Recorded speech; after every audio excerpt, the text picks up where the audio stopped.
Holger Rune s'impose il y a quelques instants face à Novak Djokovic et remporte son premier Masters 1000 en carrière à 19 ans. L'éclosion certainement d'un futur très grand du tennis. Ça fait plaisir, franchement, on a vécu une finale, alors d'anthologie ce serait peut-être un petit peu fort, hein, mais une finale forte en émotion avec un dernier jeu pour essayer de remporter le titre de la part d'Holger Rune qui a été phénoménal, plein de tensions, d'émotions. J'ai pris beaucoup de plaisir sur cette finale et sur ce tournoi d'une manière générale. Ce qu'on va faire dans cette vidéo, c'est ce qu'on fait habituellement sur la fin d'un grand tournoi, c'est-à-dire qu'on va découper la vidéo en deux parties. La première, ce sera un bilan du tournoi et la deuxième, une analyse de la finale. Avant d'attaquer, petite parenthèse, si je pouvais m'abstenir de faire ce genre de parenthèse, je le ferais, croyez-moi. J'ai regardé les stats il y a quelques jours et vous êtes 48% des gens qui regardaient la chaîne sur le dernier mois qui n'êtes pas abonnés.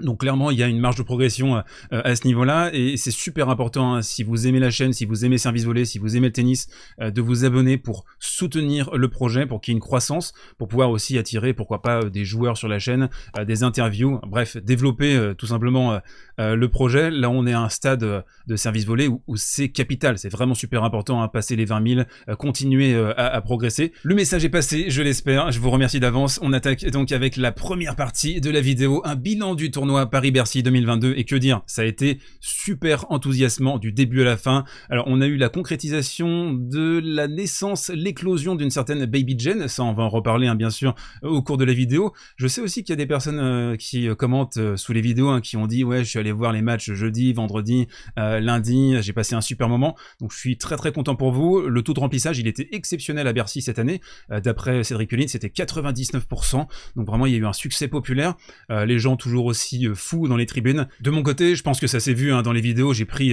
beaucoup de plaisir à échanger avec vous, faire des vidéos au quotidien, c'était vraiment trop bien. Donc on a eu cette Baby Jen, les Musetti, les Rune, hein, qui a remporté le titre. C'est super enthousiasmant. Bon, Alcaraz qui s'est blessé, hein, pour 6 semaines, mais là on a, on va dire, 3 générations qui sont en train de s'affronter, hein. Les vieux, les anciens, le Big Two, Nadal et Djokovic. On a la next gen qui va être revancharde, qui va être piquée dans son orgueil de voir cette toute jeune génération commencer à accumuler les grands trophées. Alcaraz qui a déjà remporté un majeur alors que c'est pas le cas des Zverev et des Tsitsipas.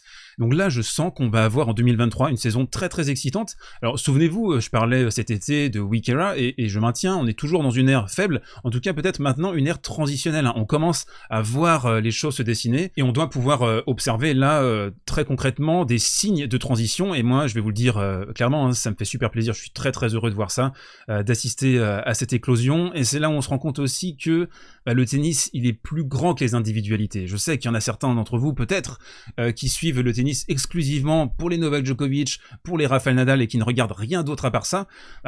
Pour les fans de tennis que je suis et que je pense une immense partie des gens qui regardent la chaîne c'est la régalade, parce qu'on sait qu'on va vivre encore plein d'années de tennis merveilleuses, on a des caractères différents, et je pense qu'il faut les encourager. Par exemple, j'ai vu voilà, Holger Rune, tête à claque, sa latitude, etc. Oui, souvenez-vous de Novak quand il arrivait sur le circuit, il avait les chicots qui rayaient le parquet, le mec il voulait tout bouffer, il est rentré dans l'ère de Roger, et c'est aussi pour ça qu'il y a eu une relation un peu tendue entre Roger et Novak au début, et je trouve que Holger Rune il a ça, il a ce tempérament, on l'a vu là sur la finale, hein, pas du tout de respect pour Novak Djokovic, et c'est la bonne façon de procéder, c'est de vouloir bouffer son adversaire quel que soit son pédigré. Justement Novak, je vous propose de resserrer sur la légende serbe. Alors il y a eu un petit pépin physique à la jambe qui a semblé l'avoir un peu déconcentré, diminué, il faudra estimer le niveau de la douleur et à quel point ça a pu le gêner, ça c'est simplement lui, hein, et les sensations de son corps qui sont capables de le déterminer. Mais ce qui est sûr et certain avec Novak, c'est qu'on a de plus en plus un pattern, hein, qui est en train de s'exprimer dans ses rencontres, ce sont les moments de déconcentration, et c'est incroyable. Alors a priori, d'après ce que j'ai lu, il y a certaines études, hein, qui sont tombées sur ce type de sujet, c'est que plus tu vieillis, moins ta concentration sur du sport de haut niveau devient efficiente. Il y a ça par exemple pour les joueurs d'échecs, hein, quand ils vieillissent, ils ont du mal à calculer, à se concentrer pendant longtemps, et voilà, il semblerait que Novak il ait des baisses de régime là ces dernières années.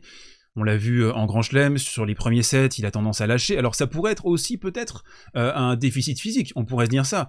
Il arrive sur le court, il n'est pas encore tout à fait dedans, mais j'ai l'impression aussi qu'il a besoin parfois de se mettre dans la difficulté pour réagir ensuite. Quoi qu'il arrive, il y a des trous d'air, il lâche des jeux de service, alors il a une marge qui est saisissante et c'est un retourneur all-time, c'est peut-être l'un des meilleurs retourneurs de l'histoire avec Agassi et Connors, donc il a de la marge, ça reste une valeur sûre du circuit, je pense que c'est encore le patron du circuit à l'heure actuelle, à l'heure où j'enregistre cette vidéo en novembre 2022, et puis de toute façon, hein, ce sont les grands chelems qui sont les maîtres étalons en tennis, il faudra revoir évidemment les progrès de la Baby Gen dans ce type de format, donc voilà, pas un super inquiet pour Novak, il faudra déterminer cette blessure pour savoir si c'est quelque chose de grave. Un petit mot sur Rune également, alors putain, oh là là, mais quel vent de fraîcheur, c'est génial de voir ce gars-là jouer son tennis, décomplexé, pimpant, alors oui, il y a des attitudes qui peuvent énerver, je sais que certains d'entre vous sont agacés par les petits bonds dans tous les sens, les regards avec le clan, une certaine mauvaise foi quelque part exprimée de temps en temps, les calls un peu désastreux, etc.,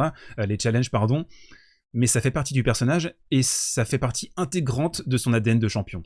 Je pense qu'il y a une distorsion de la part du public au niveau de qu'est-ce que doit être un champion en termes de valeur, etc. Pour moi, un champion en tennis, c'est pas un gars qui est super fair-play, qui a envie que l'autre progresse en face de lui, etc. Non, ce sont des orgueilleux, c'est de l'ego. Tu veux écraser ton adversaire, c'est un sport de 1 contre 1.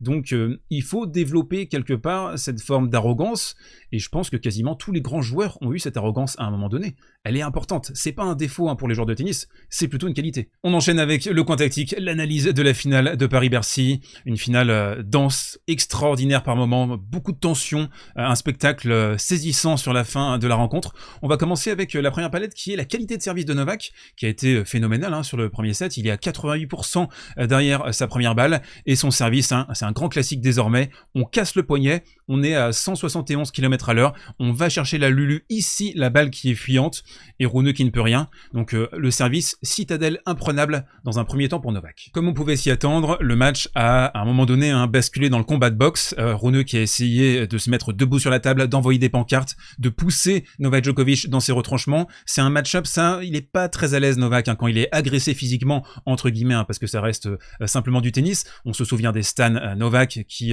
parfois étaient en la défaveur de Novak, donc Rune qui a essayé d'engager un style pugiliste, mais Novak qui a très bien réagi, ici notamment le contrôle du corps, l'équilibre exceptionnel de Djokovic, il va réussir à trouver avec un accompagnement très longtemps après la frappe, la ligne. Un premier set un peu caricatural presque, avec Novak Djokovic dans sa fonction d'aspirateur de cervelle adverse.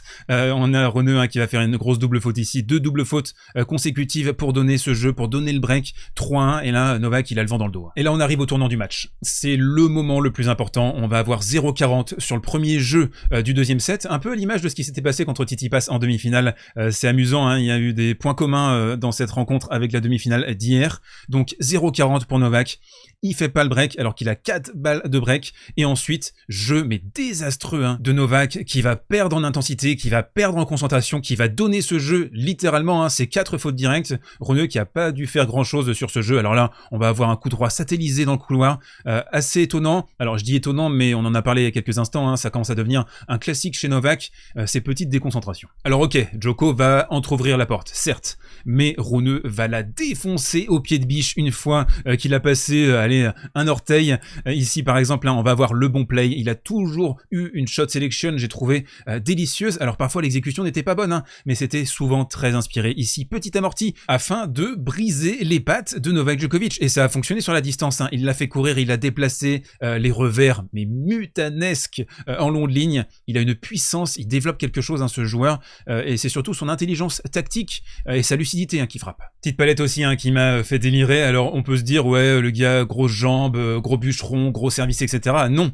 on est malin, on va faire une Hugo Gaston. Hugo, si tu regardes cette vidéo, on t'embrasse. Donc, fin d'amorti, Novak qui part vers l'avant, et non, on rallonge, on fait un coup coupé très long, on va surprendre Novak Djokovic. Ça, c'est quelque chose que fait aussi à merveille Nick Kyrgios, et j'aime bien cette inventivité, moi. Allez, on arrive dans le dur, on est dans le 3e set, et là, les magiciens vont sortir leur plus beau tour. Novak qui va s'étriper sur le court, alors qu'il a commencé déjà à avoir cette petite gêne au niveau de la jambe, il va récupérer la balle, tu sais pas comment, et Rune qui va rater son lob, il va y avoir une double faute, le break à ce moment-là. On se dit, franchement, Novak a fait le plus dur, 3-1. Il va pouvoir gérer tranquillement la fin de partie. Et non, non, ça ne va pas se passer comme ça. Alors on a une balle de 4-1. sur le service de Novak Djokovic et il va nous faire des trucs sur cette partie, je trouve. Alors les smash, les Djoko smash, on les connaît, mais c'est surtout les zones. Qu'est-ce qu'il fait là par exemple? Tu dois ouvrir le tamis et c'est à droite. C'est sur l'espace ouvert et c'est terminé. Et t'as avantage et tu mènes 4-1. Bah non, il va rejouer sur Rune là.